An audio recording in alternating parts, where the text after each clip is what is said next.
اعوذ باللہ من الشیطان الرجیم بسم اللہ الرحمن الرحیم سبحان الذي اسرى بعبده ليلا من المسجد الحرام الى المسجد الاقصى الذي باركنا حوله لنريه من آیاتنا انه هو السمیع البصیر۔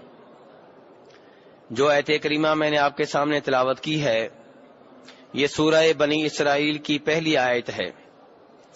اس میں اللہ تبارک و تعالیٰ فرما رہے ہیں کہ پاک ہے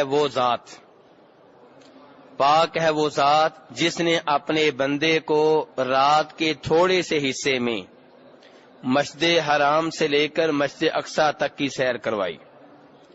یعنی پاک ہے وہ ذات جو اپنے بندے کو رات کے تھوڑے سے حصے میں مسجد حرام سے مسجد اقصی تک لے کر گئی۔ وہ مسجد اقصی جس کے ارد گرد اللہ تعالیٰ فرماتے ہم نے برکت کر رکھی ہے۔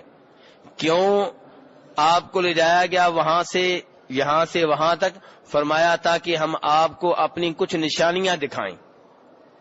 بے شک اللہ تبارک و تعالیٰ خوب سننے والا ہے، خوب دیکھنے والا ہے۔ میرے بھائیو، آپ جانتے ہیں کہ آج رجب کے مہینے کی تاریخ ہے کون سی؟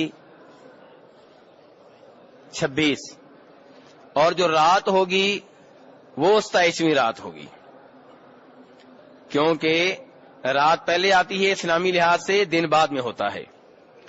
تو آج تاریخ 26 ہے اور رات کو 27ویں رات ہوگی۔ اور آپ جانتے ہیں کہ اس رات مکہ مدینہ میں تو کچھ نہیں ہوگا، یہاں تو یہ معمول کی رات ہوگی، لیکن ان ممالک میں جن ممالک سے آپ آئے ہیں اس رات کو غیر معمولی حیثیت حاصل ہے۔ مکہ مدینہ جہاں پہ دین نازل ہوا، جہاں پہ قرآن نازل ہوتا رہا، جہاں پہ صحابہ کرام رہتے تھے، وہاں اس رات کو نہ آپ کے زمانے میں کچھ ہوا، نہ خلفائے راشدین کے زمانے میں کچھ ہوا، لیکن آج 14ویں صدی میں جا کر اس رات کو بہت زیادہ اہمیت دے دی گئی ہے۔ کیوں دی گئی ہے؟ جو اس کو اہمیت دیتے ہیں، جو جشن مناتے ہیں، جو بطور تہوار کے سے مناتے ہیں، جو اس رات کا قیام کرتے ہیں، جو اس رات خصوصی طور پہ عبادت کرتے ہیں، وہ کہتے ہیں کہ یہ وہ رات ہے جس رات نبی صلی اللہ علیہ وسلم کو اسراء و معراج ہوا۔ میرے بھائی، اسراء و معراج یہ ایک ایسا واقعہ ہے جس سے آپ کی شان کا پتہ چلتا ہے، آپ کے مقام کا پتہ چلتا ہے۔ یہ معجزہ ہے جو اللہ تبارک و تعالیٰ نے آپ کو دیا، یہ نشانی ہے جو اللہ تبارک و تعالیٰ نے آپ کو دکھائی کہ رات کے تھوڑے سے حصہ میں آپ کو مکہ سے مسجد اقصی تک لے جایا گیا، جبکہ اس زمانے میں یہ سفر 40 دنوں میں ہوتا تھا۔ اس زمانے میں یہ سفر کتنے دنوں میں ہوتا تھا؟ اور آپ کو یہ سفر رات کے تھوڑے سے حصے میں کروایا گیا، اور یہیں پہ بس نہیں ہے بلکہ پھر مسجد اقصی سے آپ کو پہلے آسمان، دوسرے آسمان، تیسرے آسمان، چوتھے آسمان، پانچویں آسمان، چھٹے اور ساتویں آسمان تک لے جایا گیا، اور پھر واپس مکہ لایا گیا، اور یہ سب کچھ ایک رات میں نہیں بلکہ رات کے تھوڑے سے حصے میں ہوا۔ یہ بہت بڑا معجزہ ہے، آپ کی بہت بڑی فضیلت ہے، بہت بڑا اعزاز ہے جو اللہ نے آپ کو دیا ہے۔ اور اسراء و معراج کا ذکر قرآن پاک میں بھی ملتا ہے اور نبی صلی اللہ علیہ وسلم کی صحیح احادیث میں بھی ملتا ہے۔ بخاری شریف میں اس کے تعلق سے 20 کے قریب روایات ہیں، مسلم شریف میں اس کے تعلق سے 18 کے قریب روایات ہیں۔ مسلم شریف کی روایت میں آتا ہے کہ نبی صلی اللہ علیہ وسلم کے پاس جبریل علیہ السلام آئے اور آپ کی چھت کو توڑ کے اندر داخل ہوئے، آپ کے سینے کو کھولا گیا اور آپ کے سینے کو زمزم کے پانی سے دھویا گیا، اور آپ کے سینے میں ایک ایسی ٹرے جو سونے کی تھی، علم و حکمت سے بھری ہوئی تھی، اسے آپ کے سینے میں ڈال دیا گیا۔ یعنی کہ وہ ٹرے جو سونے کی تھی اس کے اندر جو علم و حکمت تھی وہ آپ کے اندر ڈال دی گئی، اور پھر آپ کے سینے کو بند کر دیا گیا۔ اس کے بعد آپ کا یہ عظیم سفر شروع ہوا۔ آپ فرماتے ہیں کہ ایک جانور جس کا نام براق تھا اسے لایا گیا، سفید رنگ کا تھا، گدھے سے کچھ بڑا تھا، خچر سے کچھ چھوٹا تھا۔ فرمایا اس میں اتنی تیزی تھی کہ جہاں تک اس کی نگاہ جاتی تھی وہاں پہ اس کا پاؤں پڑا کرتا تھا۔ اس سفر پہ اس جانور پہ آپ کو بٹھایا گیا اور آپ کو مسجد اقصی لایا گیا۔ مسجد اقصی میں آپ داخل ہوئے، آپ فرماتے ہیں وہاں پہ میں نے 2 رکعتیں ادا کی، باہر نکلا تو جبریل علیہ السلام نے مجھے 2 برتن پیش کیے، ایک میں شراب تھی ایک میں دودھ تھا، اور میں نے دودھ کو اختیار کیا تو جبریل علیہ السلام نے کہا کہ آپ نے اسی چیز کو اختیار کیا ہے جس کو اختیار کرنا ایک فطری امر تھا، یعنی کہ آپ کا انتخاب بہت اچھا ہے۔ اس کے بعد آپ کا سفر آسمانوں کی طرف تھا، لیکن یہ براق کے بغیر تھا، یہ براق کے بغیر تھا۔ مکہ سے فلسطین تک کا سفر براق کے اوپر تھا، لیکن اس کے بعد جو سفر ہوا ہے یہ براق کے بغیر ہے۔ آپ کو پہلے آسمان تک لے جایا گیا، جبریل علیہ السلام آپ کے ساتھ ہوتے تھے، دروازہ کھڑکایا جاتا، آگے سے پوچھا جاتا کون ہے، جواب آتا جناب محمد ہیں صلی اللہ علیہ وسلم، تو آپ کے لیے دروازہ کھول دیا جاتا۔ پہلے آسمان پہ آپ کی ملاقات جناب آدم علیہ السلام سے ہوئی، دوسرے آسمان پہ آپ کی ملاقات جناب یحییٰ جناب عیسیٰ علیہ السلام سے ہوئی، تیسرے آسمان پہ آپ کی ملاقات جناب یوسف علیہ السلام سے ہوئی، چوتھے آسمان پہ آپ کی ملاقات جناب ادریس علیہ السلام سے ہوئی، پانچویں آسمان پہ آپ کی ملاقات جناب ہارون علیہ السلام سے ہوئی، چھٹے آسمان پہ آپ کی ملاقات جناب موسیٰ علیہ السلام سے ہوئی، اور ساتویں آسمان پہ آپ کی ملاقات جناب ابراہیم علیہ السلام پہ ہوئی۔ ابراہیم علیہ السلام 7ویں آسمان پہ کیسے بیٹھے ہوئے تھے؟ کسی بھائی کو یاد ہے؟ جس نے واقعہ زبانی یاد کیا ہوا ہو، بیت المعمور کے ساتھ ٹیک لگا کے بیٹھے ہوئے تھے، بیت المعمور کے ساتھ ٹیک لگا کے بیٹھے ہوئے تھے۔ میرے بھائی اس واقعہ کے بارے میں ابھی گفتگو میں کرتا رہوں گا، اس واقعہ کے تعلق سے جو غلط عقائد پھیلا دیے گئے ہیں ان کے بارے میں گفتگو ہوگی، لیکن یہاں پہ تھوڑی دیر کے لیے رک جائیے۔ ابراہیم علیہ السلام بیت المعمور جو ایسے ہی ہے جیسے دنیا میں بیت اللہ ہے، اور بیت المعمور کا طواف ایک وقت میں ایک دن میں کتنے فرشتے کرتے ہیں؟ 70,000، اور فرمایا جنہوں نے ایک دفعہ کر لیا دوبارہ ان کا نمبر نہیں آئے گا۔ یہ عظیم اللہ کا گھر، اس کے ساتھ ابراہیم علیہ السلام ٹیک لگا کے بیٹھے ہوئے ہیں، تو ان کی پشت کس جانب ہوئی؟ ان کی پشت کس کی جانب ہوئی؟ بیت المعمور کی جانب ہوئی۔ پتہ یہ چلا میرے بھائی کہ آپ جتنا احترام کر سکتے ہیں اللہ کے گھروں کا کریں، لیکن بیت اللہ کی طرف یا مسجد کی طرف پیٹھ ہو جائے، پشت ہو جائے، تو اس کو بہت بڑا جرم کہنا یا گناہ کہنا درست نہیں ہے، کیونکہ مسلم شریف کی روایت ہے جناب ابراہیم علیہ السلام بیت المعمور کے ساتھ ٹیک لگا کے بیٹھے ہوئے تھے۔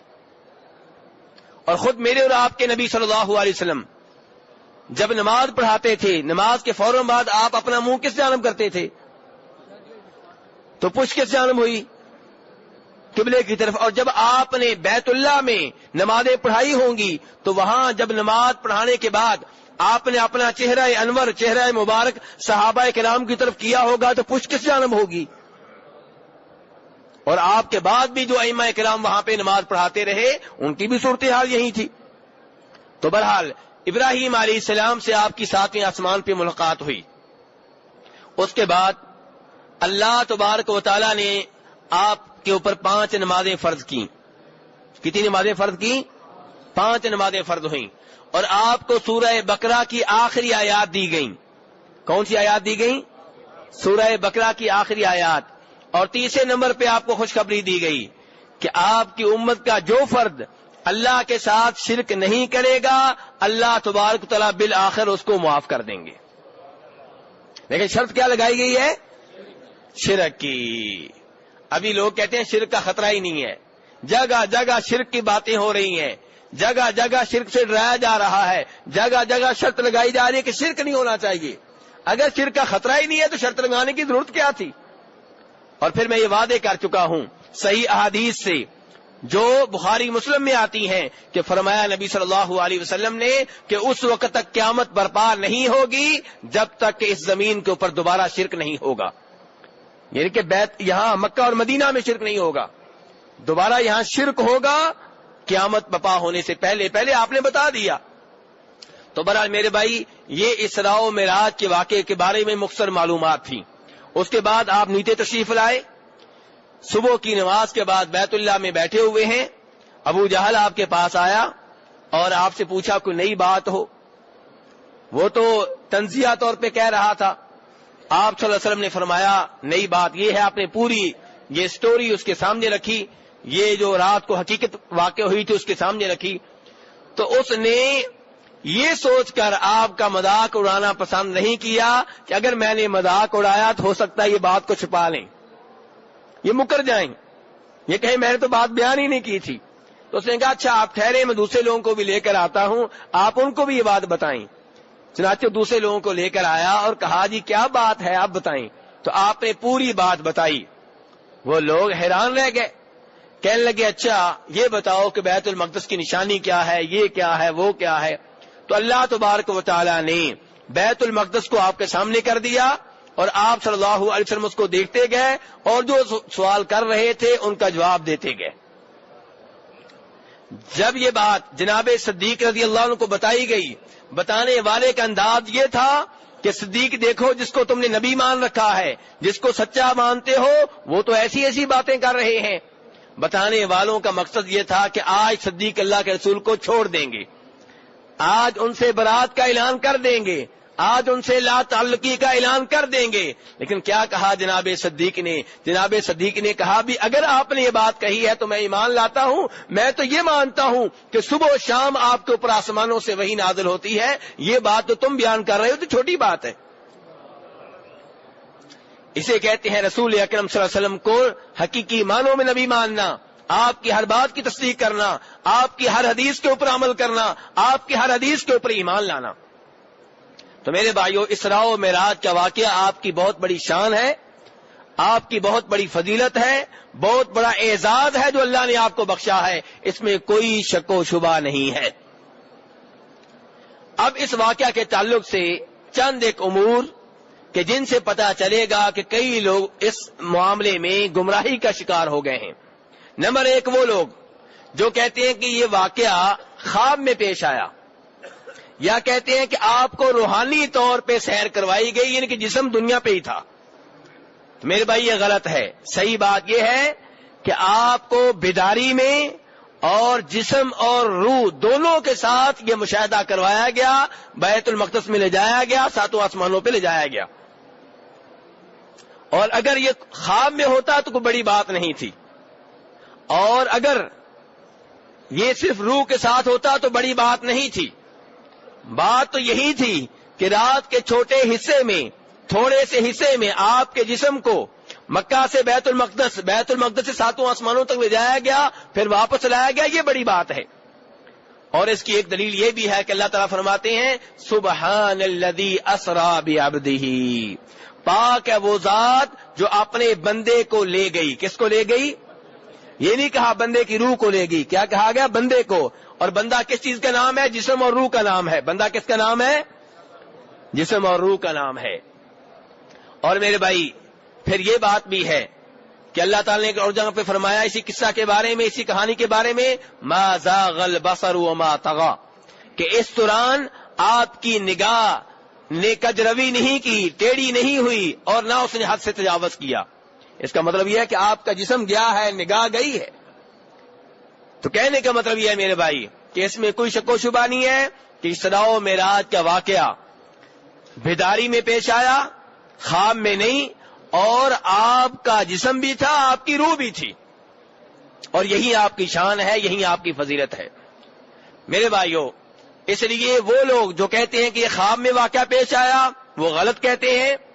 اور ان میں سے ایک بڑے آدمی کا نام لینے لگا ہوں تاکہ آپ ایسے لوگوں کی کتابوں کو دھیان سے پڑھا کریں.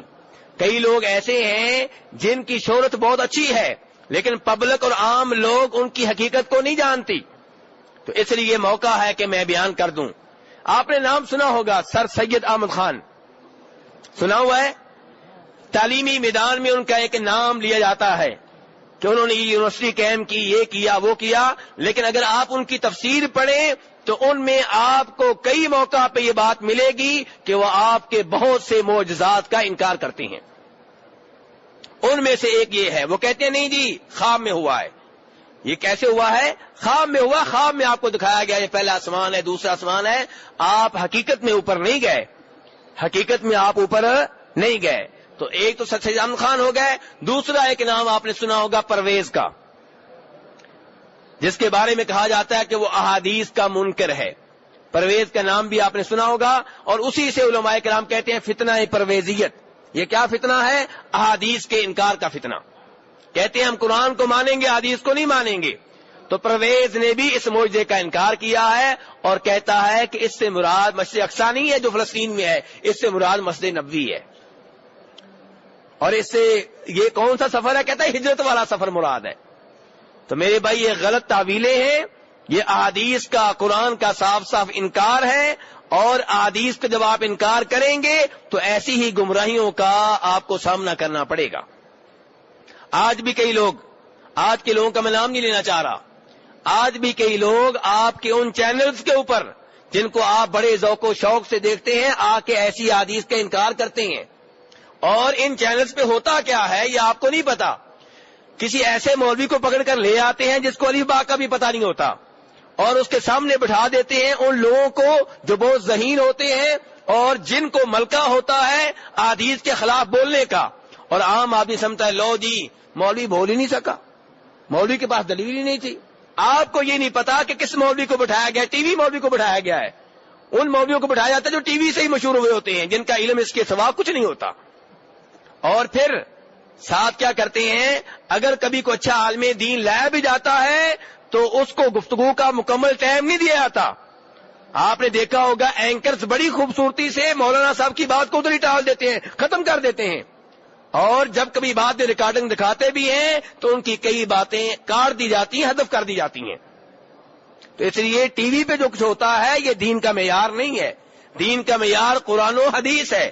اگر ٹیلی ویژن پہ آ کے کوئی مولانا صاحب کسی کے سامنے ہار بھی گئے ہیں، نہیں بھی بول سکے، اس کا مطلب یہ نہیں ہے کہ دین غلط ہے. دین صحیح ہے، قرآن و حدیث کی شکل میں موجود ہے.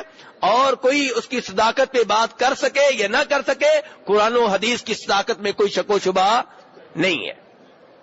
تو اس لیے پہلا مسئلہ معراج کے واقعہ کے تعلق سے کیا ہے کہ آپ کو لے جایا گیا اور روح جسم سمیت لے جایا گیا اور بیداری کی حالت میں لے جایا گیا، اور یہ بہت بڑا آپ کا معجزہ ہے. اللہ نے بہت بڑا آپ کو اعزاز بخشا ہے. اس کے تعلق سے دوسری بات کہ جب آپ 7 آسمانوں کے اوپر گئے، اللہ تبارک تعالی آپ سے ہم کلام ہوئے، کیا آپ نے اللہ کو دیکھا ہے کہ نہیں دیکھا؟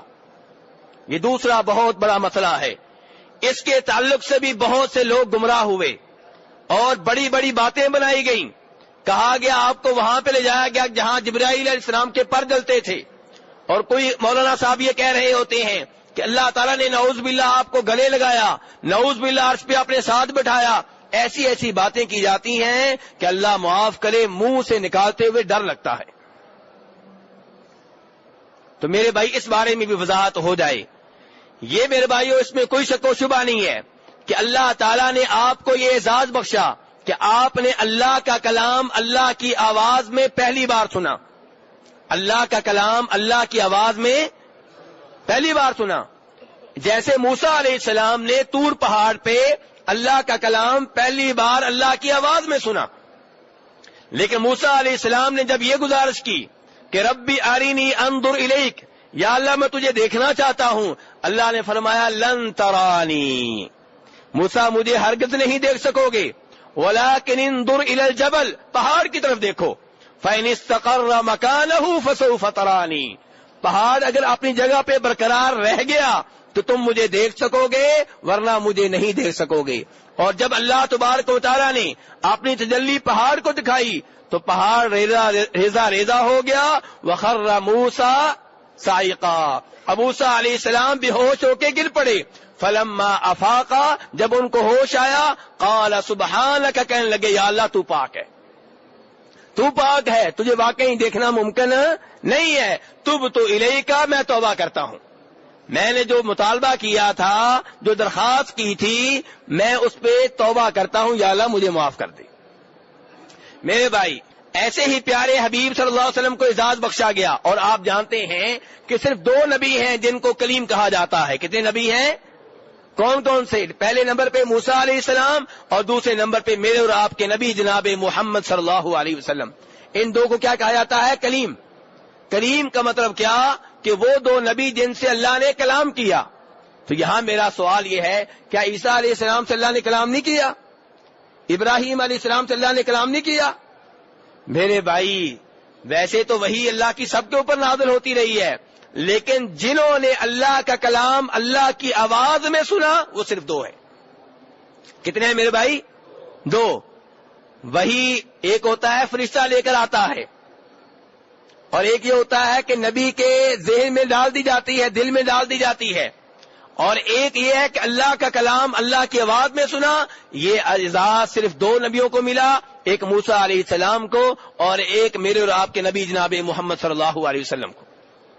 لیکن مسئلہ یہ ہے کہ کیا آپ نے اللہ تعالیٰ کو دیکھا بھی ہے؟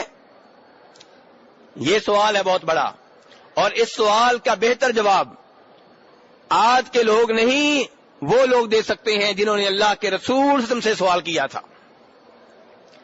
پہلی دلیل مسلم شریف کی وہ روایت ہے جسے نقل کرتے ہیں جناب ابو ذر رضی اللہ تعالی عنہ۔ حوالہ کس کتاب کا ہے؟ مسلم شریف کے مؤلف جو ہیں وہابی تو نہیں تھے نا جی؟ اس زمانے میں یہ چکر تو نہیں تھا نا؟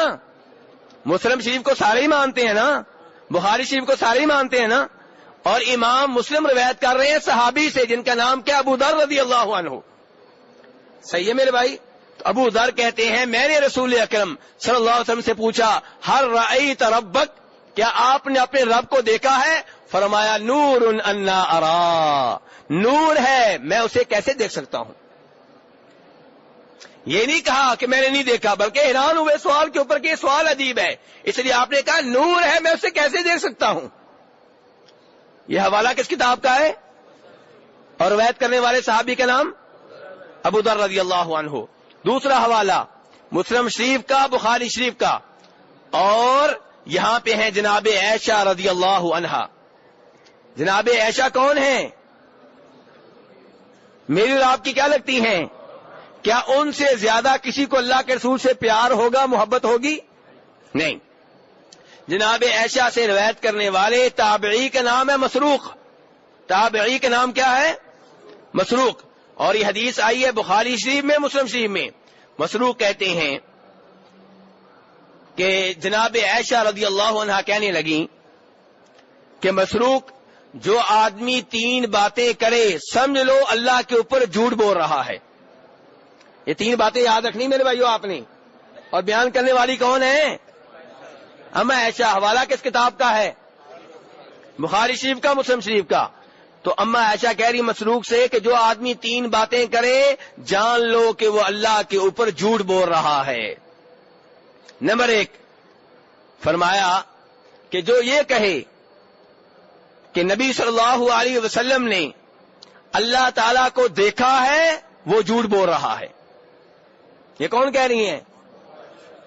جناب عائشہ۔ یہ آج کل کے مولوی صاحب تو نہیں ہے نا؟ جناب عائشہ ہیں، سب مانتے ہیں ان کو، سب احترام کرتے ہیں، سب ان کو ایک مقدس ہستی شمار کرتے ہیں۔ وہ کیا کہہ رہی ہیں کہ جو یہ کہے کہ اللہ کے رسول صلی اللہ علیہ وسلم نے اللہ تعالیٰ کو دیکھا تھا وہ جھوٹ بول رہا ہے۔ اور فرماتی ہیں کہ جو یہ کہے، ابھی مزید وضاحت آئے گی، ابھی یہ تفصیل سے وضاحت آئے گی، آپ کے ذہنوں میں جو اشکال ہیں ان کو بھی دور کرنے کی کوشش کروں گا۔ جناب عائشہ آگے فرماتی ہیں جو یہ کہے کہ اللہ کے رسول کل کی باتیں جانتے تھے، ان کے غیب جانتے تھے، وہ بھی جھوٹ بول رہا ہے۔ یہ کون کہہ رہی ہیں؟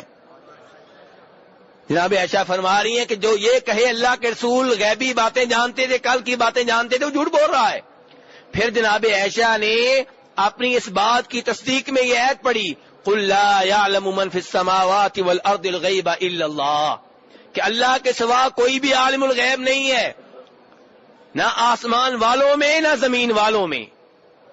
یہ اللہ تعالیٰ فرما رہے ہیں سورۃ النمل میں۔ کہاں فرما رہے ہیں؟ سورۃ نمل میں اللہ تعالیٰ فرما رہے ہیں کہ اے نبی آپ لوگوں کو بتا دیں، قل لوگوں سے کہہ دیں، لوگوں کو بتا دیں کہ اللہ کے سوا کوئی عالم الغیب نہیں ہے، نہ آسمان والوں میں کوئی عالم الغیب ہے، نہ زمین والوں میں کوئی عالم الغیب ہے سوائے اللہ کے۔ یہ آیت کس نے پڑھی ہے؟ جناب عائشہ نے۔ پھر فرماتی ہیں کہ جو آدمی یہ کہے کہ اللہ کے رسول نے کوئی بات عام لوگوں سے چھپا لی تھی، لوگوں کو نہیں بتائی دین کی کوئی بات، تو وہ بھی جھوٹ بول رہا ہے، کیونکہ اللہ تعالیٰ فرماتے ہیں یا ایھا الرسول بلغ ما انزل الیک من ربک وان لم تفعل فما بلغت رسالتہ۔ اللہ تعالیٰ نے کہا ہے نبی جو بھی اوپر سے نازل ہوا ہے، اللہ تعالیٰ کیا کہہ رہے ہیں؟ جو بھی اوپر سے نازل ہوا ہے لوگوں تک پہنچا دیں، اور اگر آپ نے یہ کام نہیں کیا تو آپ نے نبوت کا، رسالت کا حق ہی ادا نہیں کیا۔ اب میرے بھائی مسروق تابعی جو ہیں وہ حیران رہ گئے بات سن کے کہ جناب عائشہ کہہ رہی ہیں کہ اللہ کے رسول نے اللہ کو نہیں دیکھا۔ مسروق نے کہا ام المومنین ٹھہریے مجھے ذرا بات کرنے دیں، مجھے ذرا ٹائم دیں، آپ کیا کہہ رہی ہیں؟ آپ کہہ رہی ہیں کہ اللہ کے رسول نے اللہ کو نہیں دیکھا؟ پھر کہا انظرینی، مجھے مہلت دیں، ولا تعجلینی، جلدی نہ کریں، بات کو سمجھنے دیں، مجھے بتائیں اگر اللہ کے رسول نے اللہ کو نہیں دیکھا تو قرآن کی ان آیات کا مطلب کیا ہوگا؟ وَلَقَدْ رَآهُ بِالْأُفُقِ الْمُبِينِ وَلَقَدْ رَآهُ نَظْرَةً أُخْرَى۔ اللہ تعالیٰ تو کہہ رہے ہیں کہ اللہ کے رسول صلی اللہ علیہ وسلم نے اسے دیکھا ہے آسمان کے کناروں پہ۔ 30ویں اس پارے میں سورہ تکویر میں اللہ تعالیٰ کیا کہہ رہے ہیں کہ اللہ کے رسول نے اسے دیکھا ہے آسمان کے کناروں پہ، اور اللہ تعالیٰ سورۃ النجم میں کہہ رہے ہیں کہ نبی صلی اللہ علیہ وسلم نے اسے دوسری بار بھی دیکھا ہے اترتے ہوئے، اور آپ کہہ رہی ہیں کہ اللہ کے رسول نے اللہ کو نہیں دیکھا۔ قرآن کی آیات کا آپ کیا کریں گی؟ ہاں جی، اب ایک طرف نبی صلی اللہ علیہ وسلم کی احادیث ہیں جن کے بارے میں جناب عائشہ کہہ رہی ہیں کہ آپ نے نہیں دیکھا، اور ایک طرف قرآن پاک ہے۔ اب کیا کریں گے میرے بھائیوں؟ اب کیا کریں گے میرے بھائیوں؟ یاد رکھیں، اصول یاد رکھیں کہ اگر حدیث صحیح ہو، یعنی کہ واقعی اللہ کے رسول نے کہی ہو، جھوٹی نسبت نہ ہو، من گھڑت نہ ہو، تو قرآن میں اور حدیث میں کوئی تضاد نہیں ہوتا۔ قرآن اور حدیث میں کوئی تضاد، شرط یہ ہے کہ روایت ثابت ہو، واقعی اللہ کے رسول نے کہی ہو، جھوٹے طور پہ آپ کی طرف منسوب نہ کر دی گئی ہو، ضعیف نہ ہو۔ تو میرے بھائیوں جناب عائشہ نے آگے سے کہا، جناب عائشہ نے آگے سے کیا فرمایا؟ بات بڑی اہم ہے میرے بھائی، دھیان سے سنیں۔ جناب عائشہ نے آگے سے کیا کہا اس ان آیتوں کے بارے میں سب سے پہلے اللہ کے رسول سے سوال کرنے والی میں ہوں۔ میرے بھائی توجہ سے، آج 27 رجب کی رات سے پہلے آج مسجد نبوی میں آپ بیٹھے ہوئے ہیں، اگلے سال شاید آپ یہاں پہ نہ ہوں، پھر وہی چینلز پہ آنے والے پروگرام، وہی مبالغہ میزیاں، وہی جھوٹی کہانیاں، وہی من گھڑت روایتیں، آپ ان کی باتوں میں آ جائیں گے۔ اس لیے آج میری بات دھیان سے سن لیں، وہ تو آپ نے سنتے ہی رہنا ہے، وہ تو آپ نے سنتے ہی رہنا وہاں جا کے۔ آج ایک حقیقت بھی سن لیں، اور میں بار بار حوالہ دے رہا ہوں، بخاری مسلم کا حوالہ ہے اس روایت کا۔ جناب عائشہ نے آگے سے کہا کہ قرآن کی ان آیتوں کے بارے میں، ان کی تفسیر کے بارے میں اللہ کے رسول سے سوال سب سے پہلے میں نے کیا تھا۔ تو کیا کہا تھا اللہ کے رسول صلی اللہ علیہ وسلم نے؟ فرمایا تھا کہ یہ قرآن پاک میں جو اللہ تعالیٰ کہہ رہے ہیں نا کہ اللہ کے رسول نے اسے دیکھا ہے، کیا کہا قرآن نے؟ اللہ کے رسول نے اسے دیکھا، اسے کا نام نہیں آیا قرآن پاک میں، وَلَقَدْ رَآهُ، آپ نے اسے دیکھا ہے۔ تو فرمایا نبی صلی اللہ علیہ وسلم نے کہ عائشہ اس سے مراد اللہ تعالیٰ نہیں بلکہ جبریل ہیں۔ اس سے مراد کون ہے؟ جبریل ہیں۔ اللہ تعالیٰ کہہ رہے ہیں نا کہ میں نے اسے دیکھا ہے، کسے دیکھا ہے؟ جبریل کو دیکھا ہے۔ تو یہاں پہ میرے بھائی سوال پیدا ہوگا، یہاں پہ سوال پیدا ہوگا، آپ کے ذہنوں میں بھی آئے گا کہ جبریل علیہ السلام کو آپ نے 2 بار تو نہیں دیکھا، آپ نے کئی بار دیکھا ہے۔ جبریل علیہ السلام کو آپ نے 2 بار تو نہیں کئی بار دیکھا ہے، اور قرآن پاک میں جو آیا ہے یہ 2 بار کا واقعہ آ رہا ہے کہ ایک دفعہ آپ نے وہاں دیکھا، ایک دفعہ آپ نے یہاں دیکھا۔ تو میرے بھائی اس کا جواب بھی موجود ہے عبداللہ ابن مسعود کی حدیث میں، وہ بھی بخاری مسلم کی روایات میں سے ہے کہ فرماتے ہیں نبی صلی اللہ علیہ وسلم کہ میں نے جبریل علیہ السلام کو ان کی اصلی شکل و صورت میں صرف 2 بار دیکھا ہے۔ کتنی بار دیکھا ہے؟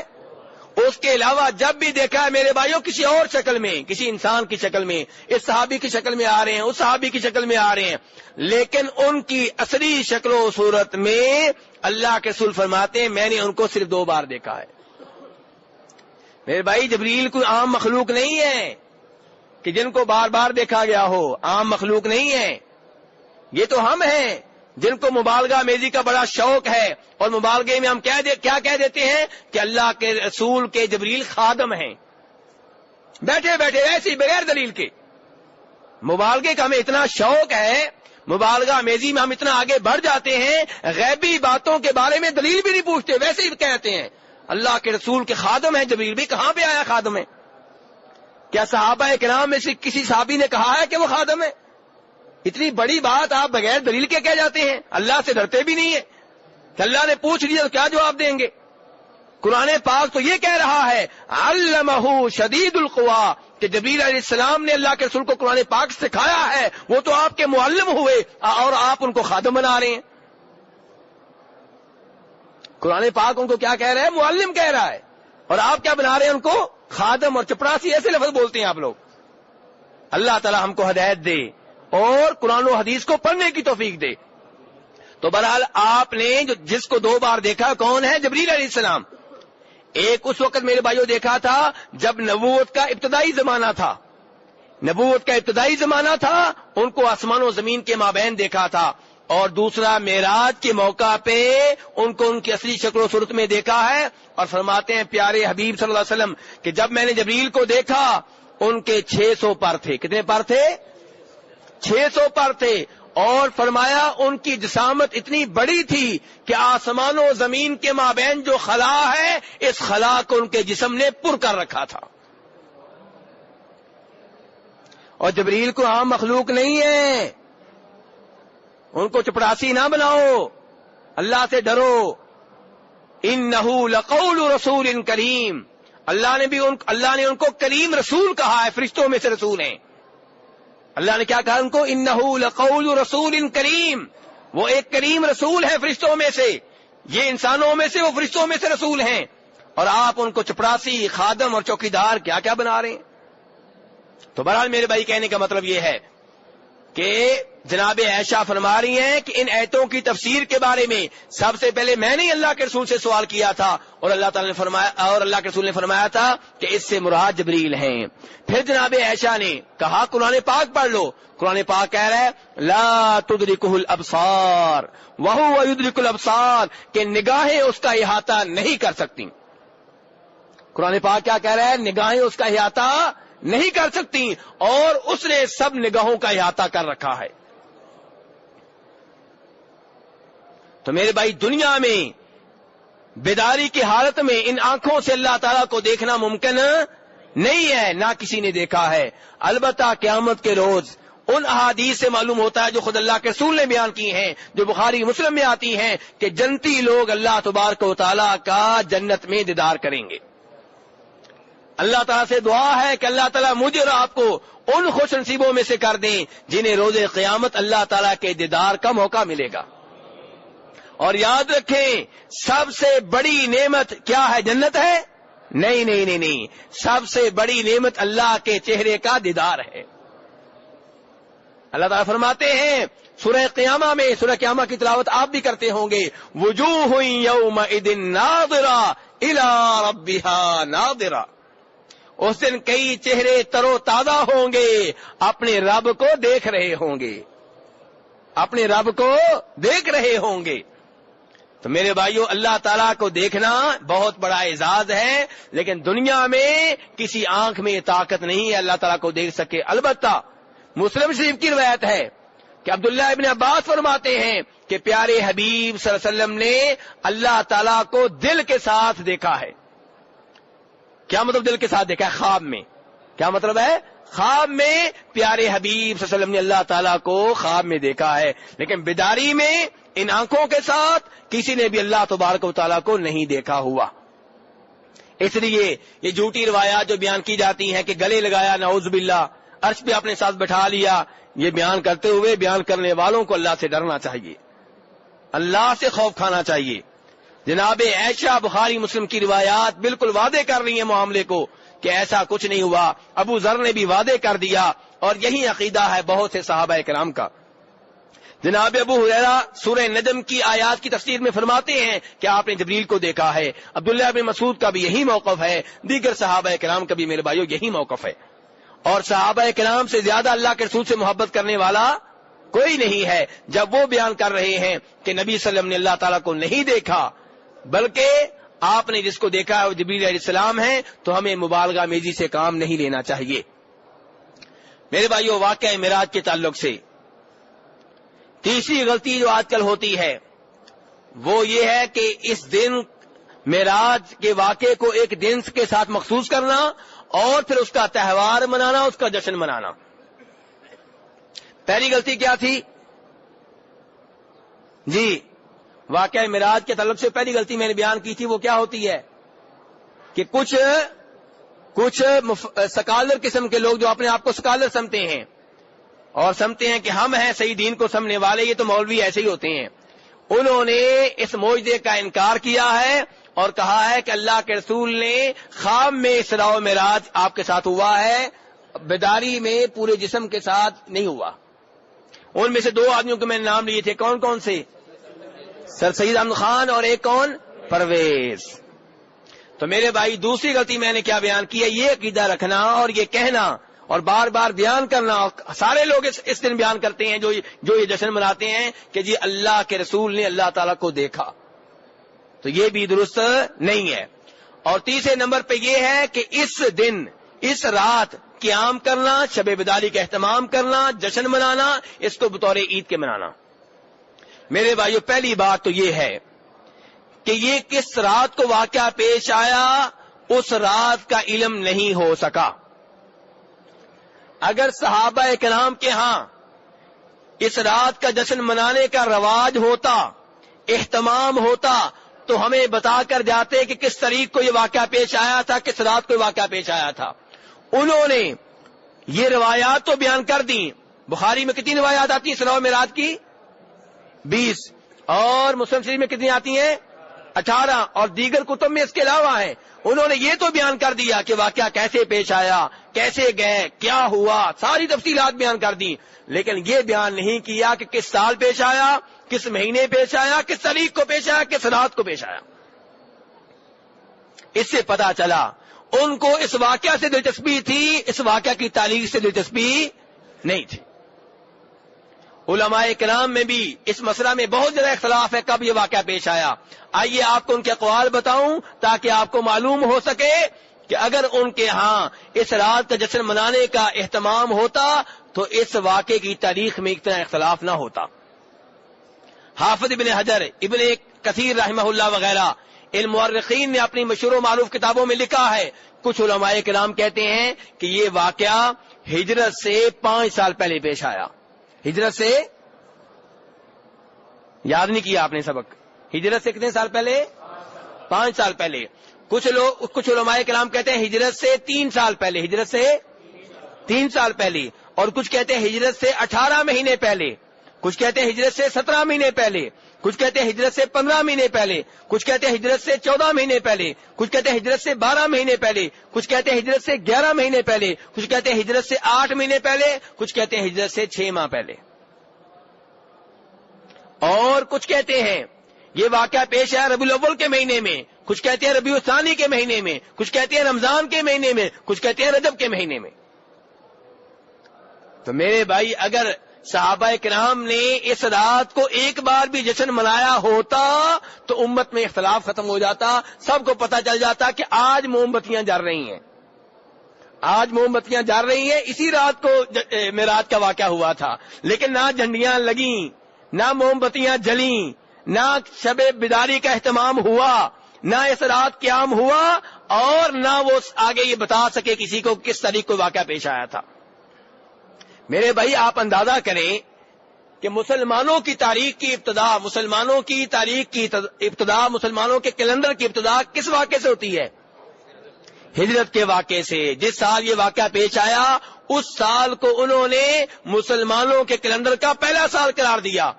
اگر صحابہ کرام کے ہاں آپ کے یوم پیدائش کا اہتمام ہوتا اور اس رات کا اہتمام ہوتا جس رات جشن منایا جاتا ہے، لوگ مناتے ہیں، تو وہ مسلمانوں کے کیلنڈر کی ابتدا اس رات سے کرتے یا اس دن سے کرتے. اور ایسے ہے کہ نہیں ہے؟